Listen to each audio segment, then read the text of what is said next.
আমার দৃষ্টিতে আমি মনে করি যে প্রত্যেকটা মানুষের কাজকর্ম, চিন্তাভাবনা, প্রত্যেকটা মানুষের জীবন যাত্রা একেকজন মানুষের একেক রকম।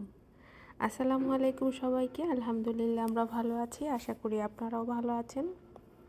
যে যেখান থেকে দেখছেন সম্পূর্ণ ভিডিওটি দেখার জন্য আমন্ত্রণ রইল। যদি ফেসবুক থেকে দেখে থাকেন অবশ্যই একটু ফলো দিয়ে লাইক কমেন্টস করে যাবেন, আর যদি ইউটিউব থেকে দেখে থাকেন তাহলে অবশ্যই একটু সাবস্ক্রাইব করে দিয়ে পাশে থাকবেন।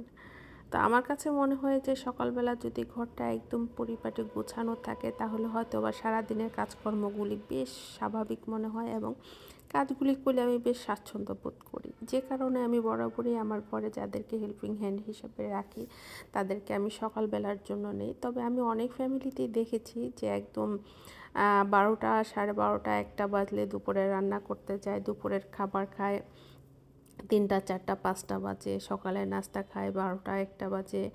তবে আমার কাছে মনে হয় যে আমি একদম ভোরবেলায় আমার ঘরে হেল্পিং হ্যান্ড আসবে এবং আমার তাকে দিয়ে যেই কাজগুলি করানো দরকার আমি সেগুলি তাকে দিয়ে করাবো। আমার যেগুলি করার আমিও সেগুলি করব এবং শুধুমাত্র কিচেনের রান্নাটা বাকি।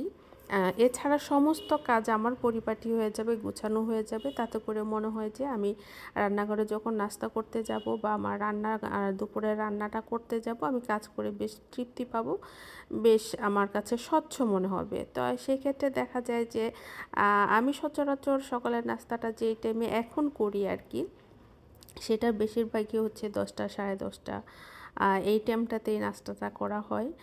তো দেখা গেছে যে এই 10টা, 10:30টার আগে যদি আমার ঘরের কাজকর্মগুলি সমস্ত শেষ হয়ে যায়, আমি রান্নাঘরে যখন যাই নাস্তা করতে বা দুপুরের রান্নাটা করতে, তখন আমার কাছে বেশ স্বস্তি লাগে। আর এখানে একটা পিঠা আপনাদের সাথে শেয়ার করতেছি, সেটা হতেছে, এটাকে আমি আমাদের অঞ্চলে সিট পিঠা বলি। আমি মুন্সিগঞ্জের মেয়ে।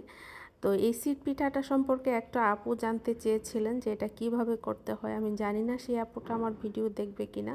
তো যে বেটারটা আমাকে দেখলেন নাড়াচাড়া করতে, সেই বেটারটার মধ্যে কিন্তু চালের গুঁড়ি আর কিছুটা ময়দা আছে। ময়দার জায়গায় আপনি কিন্তু আটাটাও ব্যবহার করতে পারেন। মানে চালের গুঁড়ি যেই পরিমাণ, আপনি যদি 3 কাপ চালের গুঁড়ি নেন তাহলে 1 কাপ নেবেন আটা অথবা ময়দা। এরপরে এটাকে খুব মিহি করে ব্লেন্ড করে নেন অথবা পাটায় বেটে নেন, যেভাবে যার সুবিধা হয়। খুব মিহি করে এটার মধ্যে শুধু একটু পরিমাণ মতো লবণ আর হালকা একটু গরম পানি দিয়ে একটা ব্যাটার তৈরি করে আমি একটা পানির বোতলের মুখা সেফটি পিন দিয়ে 3টা ফুটা করে নিছি। আর এইভাবেই আমি পিঠাগুলি বানাই। আর যতবারই পিঠাটা আমি দেই তার আগে একটু তেল দিয়ে সামান্য করে ব্রাশ করে নিই। খুব সামান্য তেল দিতে হয়, বেশি তেল দিলে কিন্তু পিঠাটা তাওয়ার মধ্যে বসতে চায় না, ফ্রাই প্যানের মধ্যে বসতে চায় না, পিঠাটা উঠে যায়।